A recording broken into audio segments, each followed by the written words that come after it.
चार जो वेद बताए गए हैं,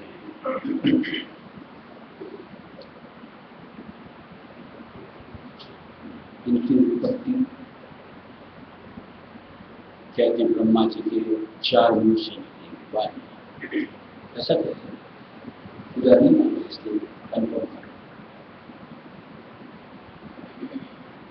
क्या उन्होंने देह में अवतार लिया था?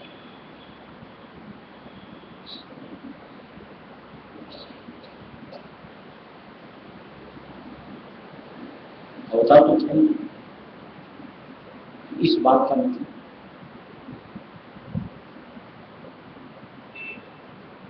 किसने सुना, किसने कलमबद्ध किया, जानकारी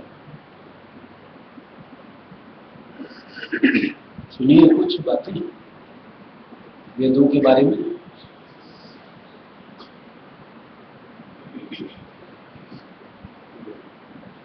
मान लो उन्होंने अपने चार मुंह से चार वेदों का उच्चारण किया, जैसा कहते हैं। सुना तो किसी इंसान ने होगा, वेद व्यास उच्चारण एक ही सुना, लिखित वेद व्यास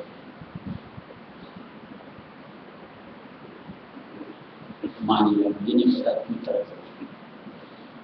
अच्छा एक बात, उन्होंने मानो उन ग्रंथों को सुना, लिखा, उनकी कहीं चर्चा की, उनको कोई क्यों नहीं पूछता?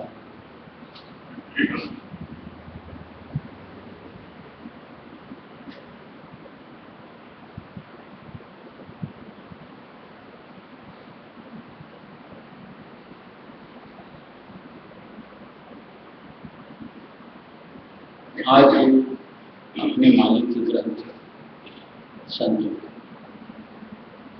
जो लीला आंखों के सामने,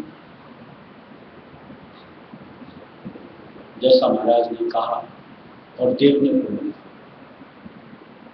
मालिक दे रहा था, जरिया उठ लिखा गया, अद्भुत ही लीला था। और वो कुछ सब लिखा गया जो वेदों में नहीं है, उससे परे।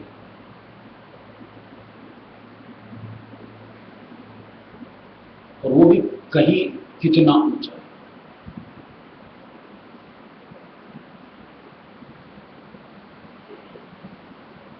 बात प्रतीत पर,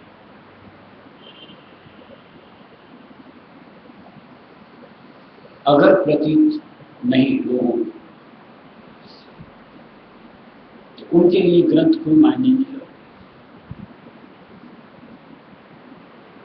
और किसी को बड़े भाव प्रतीत आ जाए तो आज इन्हीं से अपनी मुक्ति की राह बना लेते हैं।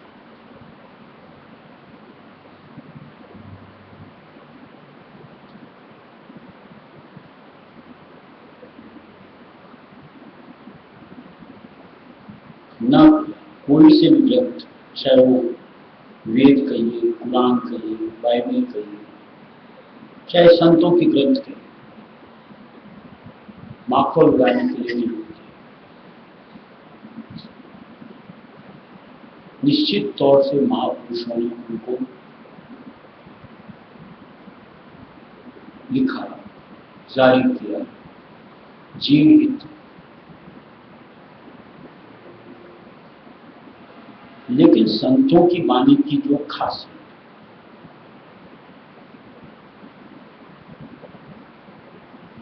और वो भी खासकर जो नए ग्रंथ महाराज द्वारा लिखे, बहुत कम शब्दों में बहुत छीनी बातें, विस्तार में सिर्फ सार। तो वो भी इस अनुरूप कि कोई भी प्रतीत के साथ सुने, माने, काम बनाए। इतनी सहजता से और सूक्ष्मता के साथ।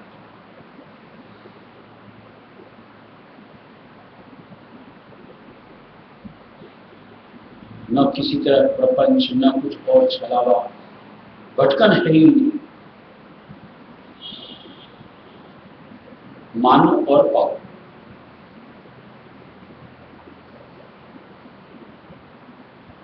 और जब इतना आसान रास्ता मालिक ने इतने सहज शब्दों में हम सब जीवों के लिए ला के दिया है, तो क्या हमें उनसे अपने आप को जोड़ना नहीं चाहिए, मानना नहीं चाहिए, अपना भला करना नहीं चाहिए?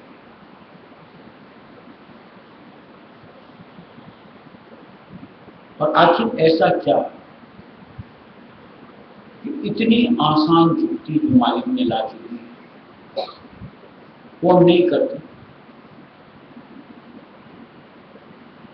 कभी विचार होता है कि ये लापरवाही हमारे लिए कितनी घातक है, कितनी भारी पड़ेगी?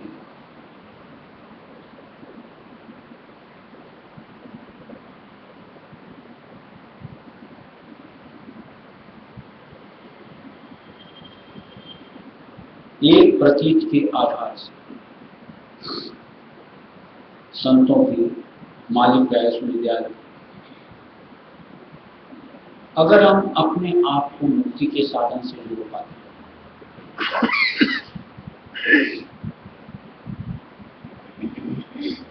जैसे सुबह सत्संग बात की, अगर मालिक के वचनों को जोड़ते हुए बढ़ते रहे, विकार छूट जाएंगे। क्या आसान बात, लेकिन बड़ी आसान अगर मानो।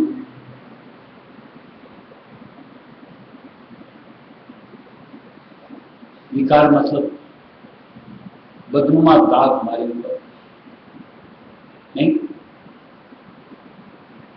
अगर वो खो दिए जाए तो हमारा स्वरूप निर्मल नहीं।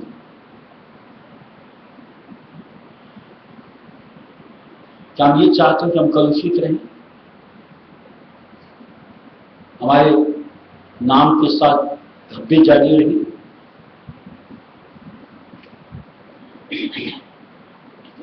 लोगों के दिलों में हमारे प्रति गलत सोच रहे, या अगर निखर गए, विकारों से छुटकारा पाए, तो काम तो बनेगा, सो बनेगा। विकारों से अलग होने से चित्त मालिक के चरणों में तो रम नहीं करना। लेकिन अभी जिस चीज का प्रयत्न हर इंसान नाम के लिए मरता है,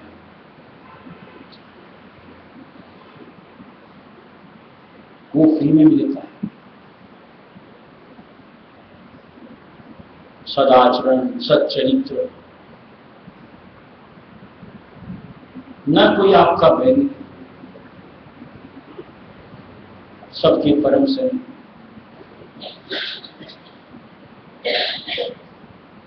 क्यों नहीं हमें मालिक के संतों के वचनों से अपना सुधार करना चाहिए?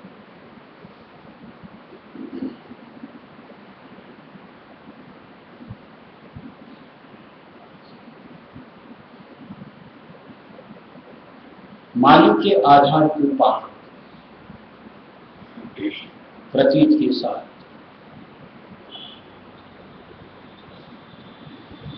अगर हमारी बेड़ियां खुलती,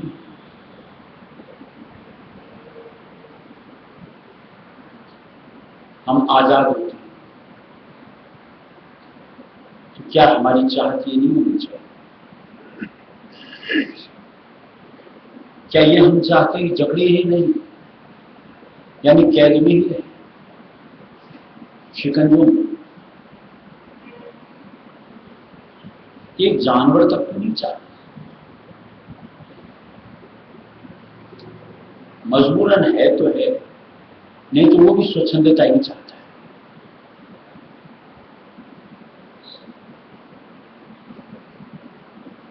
अब अगर वचनों पर अपने आप को खरा नहीं कर बनाते,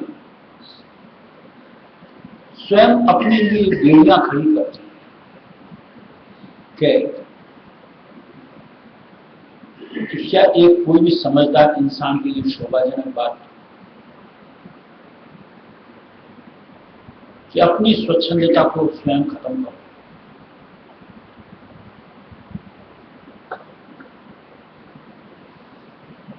आपको कहीं जाना, अभी आप नहीं जा सकते। आपको कुछ खाना हो, अभी आप नहीं खा सकते। आपको अभी किसी से बात करना, अभी आप बात नहीं कर सकते। अपनी हर स्वच्छंदता खत्म करो। और वहीं अगर अपनी बेड़ियां कटे,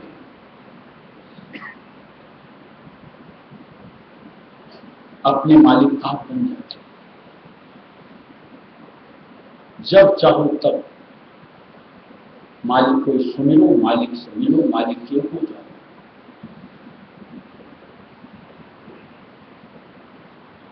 क्या ये सत्संग होने के नाते बातें समझ नहीं आती?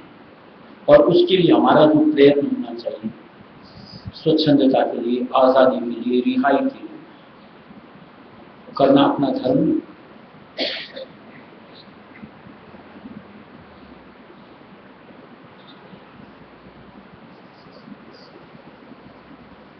लेकिन ये बातें अपने भले की होती हुई हम उनको फॉलो नहीं करते। अजीब बात। न तो विकारों से अलग होने के लिए, न बंधनों से अलग होने के लिए, यानी मुक्ति के साधन के लिए जो चीजें जरूरी है। क्योंकि जब तक विकारों से ग्रसित रहेंगे मुक्ति नहीं हो सकती। जब तक बंधनों से जुड़े रहेंगे मुक्ति नहीं हो सकती।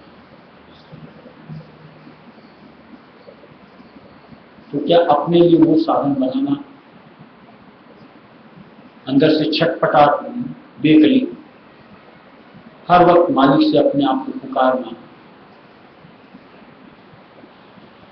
ये सब सत्संगी होने के नाते हमारी सोच के साथ हमारे कर्मों में शुमार हो जाना चाहिए।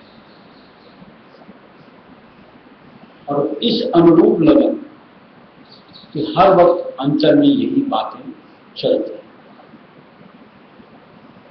कि कहीं मेरे में कोई कमी तो नहीं, कहीं मुझसे कुछ गलत तो नहीं होता। क्योंकि जहां कमी और कुछ गलत, वहां हमारे ऊपर कर्म लगते हैं और कर्मों की वजह से मालिक से हम अपने आप को भूल जाते हैं। ये बातें तो आराम से समझ में आने लगी। तो ये हमेशा अंदर में हमारे सोच से जुड़ी होनी चाहिए। ऐसे किसी के साथ भी गठबंधन, किसी से मेल मिला, हमें कितना करना, किस हद तक आगे बढ़ना, ये समझ हमें होनी चाहिए। उतना कि जहां से पलट करके वापस अपने ठौर पे आ सके, उससे आगे उसको।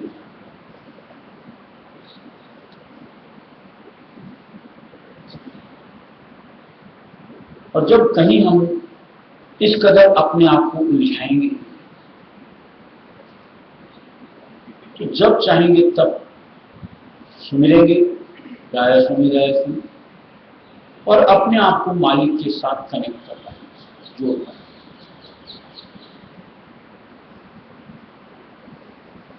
ये संत मत राय इसमें इतनी आसानी के साथ हमें मुक्ति का साधन देता है।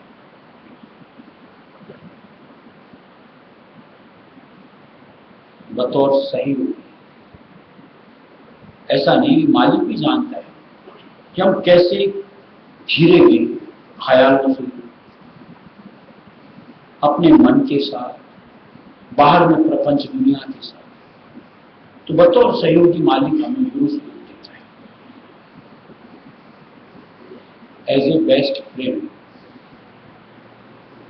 हम सफर, मददगार, जब चाहो तब, जितना चाहो। अगर उनके आधार को प्रतीत के साथ भागो तो ये सब बन पाना, यानी पूरे तरीके से अपनी जिंदगी का फ्लो बदल पाना हमारे लिए, यानी सत्संग बड़ा आसान प्रतीत।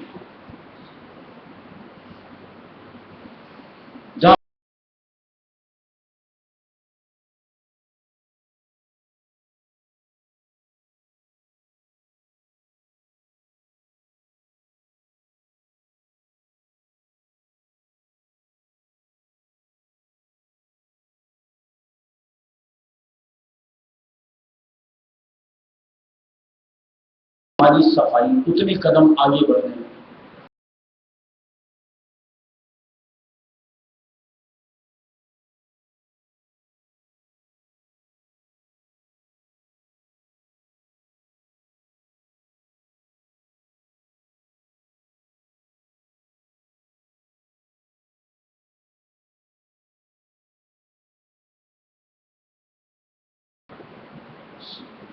यानी कितना भी मान लो कर्मों से ग्रसित जीव, उसको भी मालिक मुक्ति दे सकता है, बख्श सकता है। उनके पास वो साधन है। पहली बात समर्पण, दूसरी बात उनके ऊपर प्रतीक के साथ कुछ अनुरूप कर्म का करना।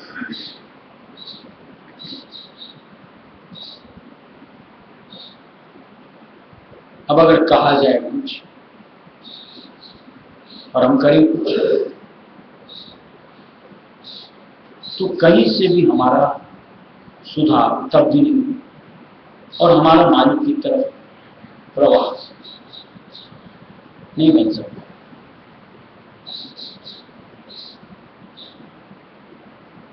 जैसे मान लो अभी मेरे को सर्दी जुकाम, अब मेरे को अगर कहा जाता है कि चिकना मत खाओ, ठंडा मत खाओ, तो अगर मुझको उससे छुटकारा पाना है तो मेरा कर्म और धर्म कि उन बातों के ऊपर गौर करूं और उनसे परहेज करूं।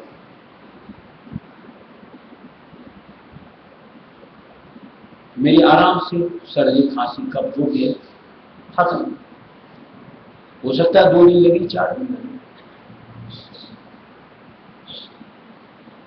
और लापरवाही की हो गए। ऐसे ही कुछ संतों की नसीहत हमारे लिए, ये जन्म मरण का जो रूप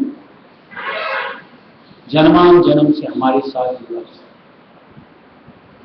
अगर उससे अलग होना चाहते हैं, मुक्त होना चाहते हैं, तो हमें मालिक के वचनों से अपने आप को जोड़ना है, यानी उनके वचनों को धारना है, पालना है। जैसी रहनी और जैसी करनी बताए, उस अनुसार अपनी जिंदगी को संवारना। और जिसने मान लिया, निश्चित तौर से जन्म मरण के रोग से मुक्त होगा। कहीं कोई संकोच, कहीं संदेह कुछ भी नहीं। करने के लिए तो जैसे अपने जानते हैं बहुत, मालिक ने ऐसा दिया है बस कुछ भी नहीं, जैसे कि 2 वक्त की हाजिरी 20 मिनट से लेकर के 1 घंटे तक बढ़ाते हुए गृहस्थी एक अवस्था तक। और जैसे जैसे आप और बुजुर्गियत हासिल करते जाते, समय बढ़ाते जाओ अपने, 2 मरतबा की जगह 3 मरतबा कीजिए, 4 मरतबा कीजिए, 5, यहां तक अपने प्रेम पत्र वगैरह के लिए 8 मरतबा तक कीजिए। जितना करेंगे उतनी जल्द अपना काम पूरा। ये अपना काम पराई बेगार नहीं, और इसमें अपनी रुचि का बनना बहुत जरूरी। और जो भी समझदार होगा सबसे पहले अपने लिए अहमियत देता है, दूसरों के लिए बात। दुनिया में हम कुछ भी करते, सब पराई बेगार, सब। कोई से भी काम को आप विवेचन करके देखिए, अपने लिए कुछ नहीं बोलते हैं, हम अपने लिए करते हैं, नहाते हैं, धोते हैं, खाते हैं, पीते हैं, जो खाया कि नहीं, अपने लिए क्या। घर गृहस्थ का काम करते हैं, नौकरी पेशा करते हैं, बिजनेस करते हैं, जो भी करते हैं, अपने लिए क्या है। संगी साथ में पहले अपने लिए तो कुछ करो। और वो मालिक के सच्चे नाम में अपने आप को मशगूल करो, सुमिरन के जरिए, सत्संग के जरिए, ध्यान के जरिए, सेवा के जरिए। और यही सुफल होता है, फल पाने के। इसलिए ये नहीं किया तो इंसान ने नर्तन पाकर कुछ नहीं, यानी अपने लिए कुछ नहीं करते, खाली दूसरों के लिए करते हुए हाथ से नर्दे कमाते।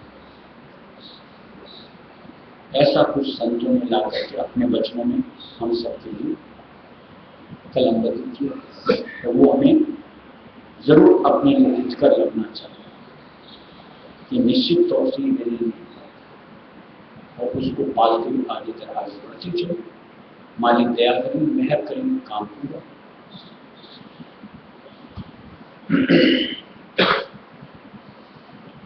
गुरु प्यारे की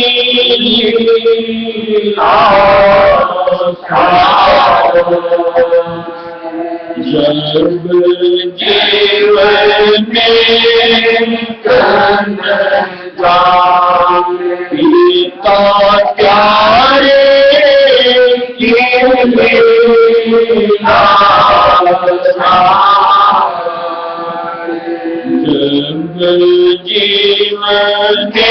जीवन ये तो कर्म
जीवन में पिता प्यारे जीवन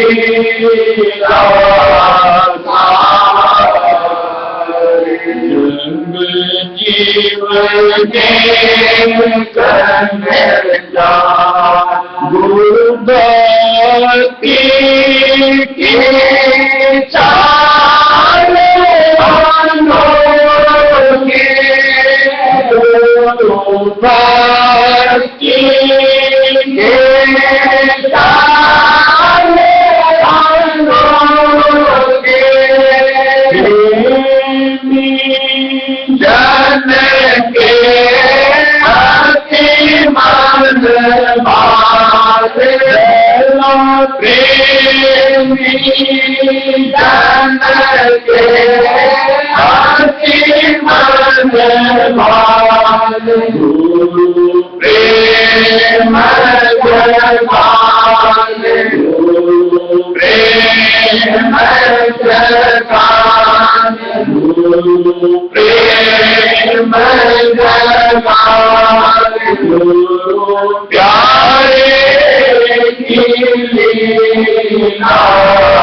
गीत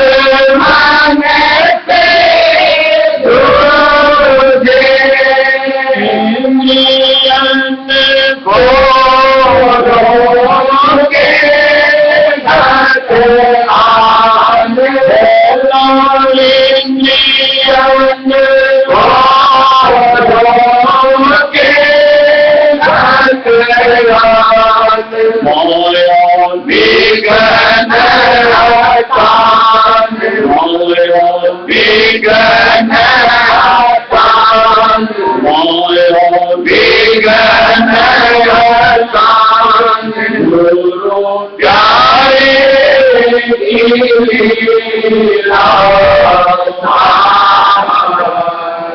जग जीवने गीता प्यारे की लीला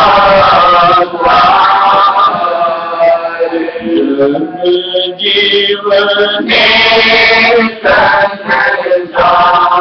जग जीवन से मिलन होले जग जीवन से मिलन होले जग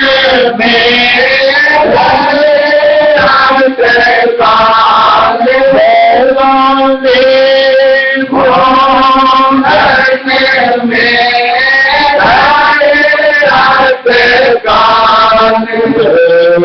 मन मत ठान मन मत ठान मन मत ठान गुरु प्यारे की लीला जग जीवने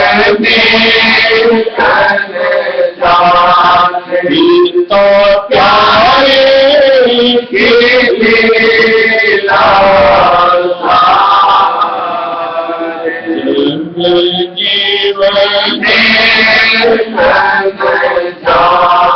जन्म जन्म वे दुख सुख भोगे जन्म जन्म वे दुख सुख भोगे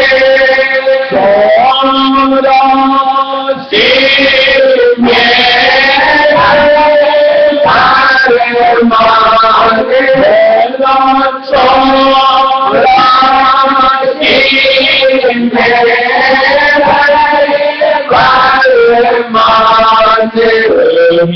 चैन पाने चैन पाने चैन पाने गुरु प्यारे की लीला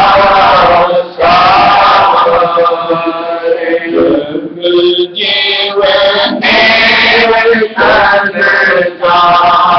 गीता प्यारे की लीला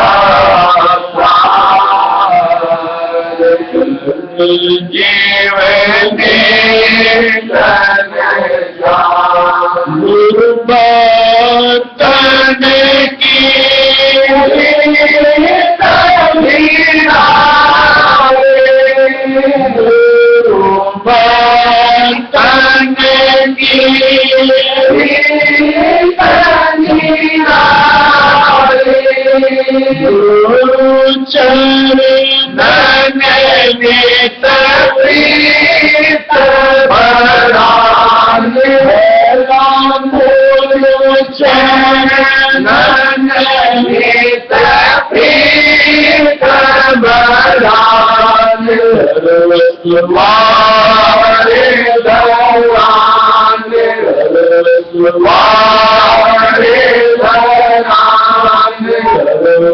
वारे दौरान गुरु प्यारे की लीला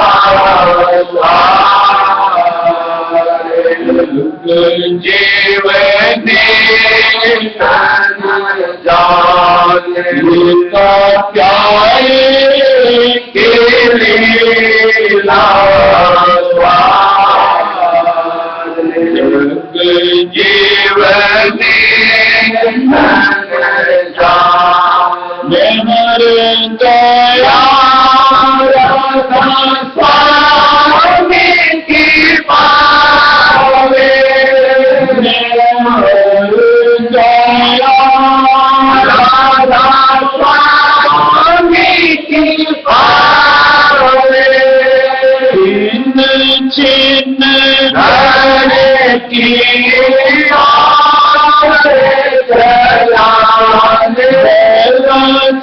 जिन घर के नारे जलाल लख शब्द निशान लख शब्द निशान लख शब्द निशान प्यारे की लीला जीवन जान पिता प्यारे की लीला जीवन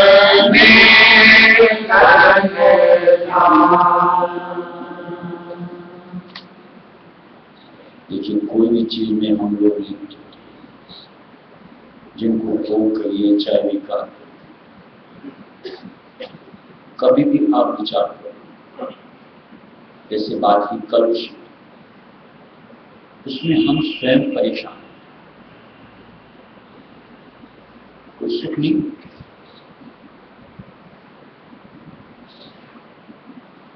चाहे जैसे देखो लोभ अंग है, चाहे मोह अंग है, चाहे क्रोध अंग है, किसमें सुख? हर वक्त मान लो लोग के साथ ये शादी नहीं, कहीं सुकून मिलता है?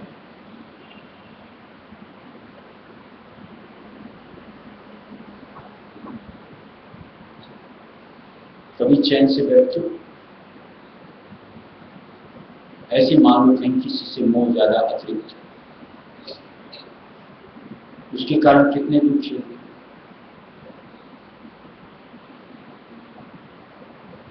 मिलन बिछो, उसकी कोई बात, आप कितना परेशान करते।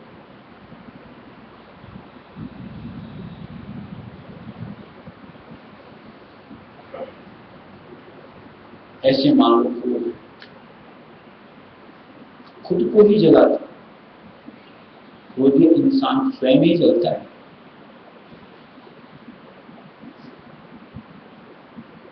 खून बोलता है,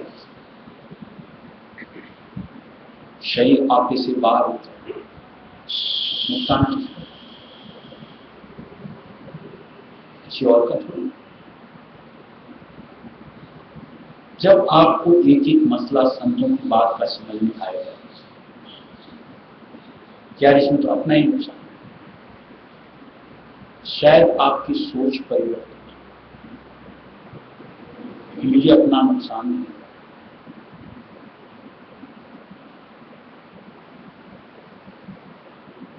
दूसरी तरफ मालिक की सेवा में जुड़ो, मालिक के नाम में स्मरण में जुड़ो। शरण की ठोरी अपने आप में ऐसी होती है कि जहां तन मन आत्मा हर चीज शीतल शांत, सारी उद्विग्नताएं खत्म हो जाती, चाहना ही थम जाता। कौन सा माहौल खाना चाहिए? शायद तब आप मालिक के वचनों से अपने आप को जोड़, चाहना का स्वरूप बदल जाएगा, कर्मों का स्वरूप अपने आप बदल जाएगा।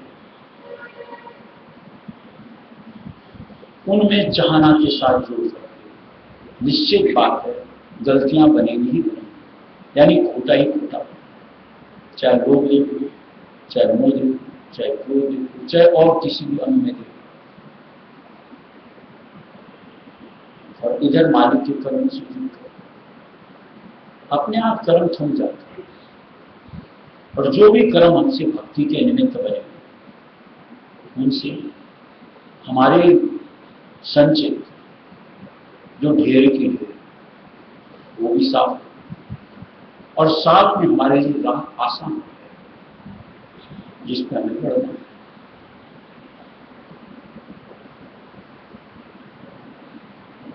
हर जगह आप आसान आसान आसान तजवीज करते, जिंदगी को कठिन क्यों बनाते? कर्मों के द्वारा सोच ख्याल आती है।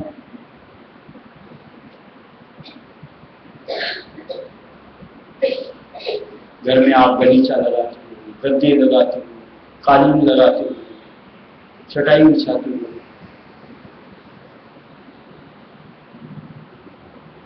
तन के लिए श्रुत यानी आत्मा की कांटे वो विचारें कर्म कर करके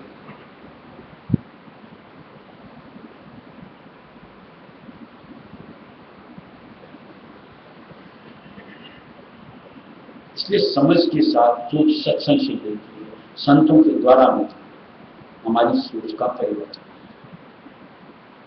रुझान परिवर्तित होता है,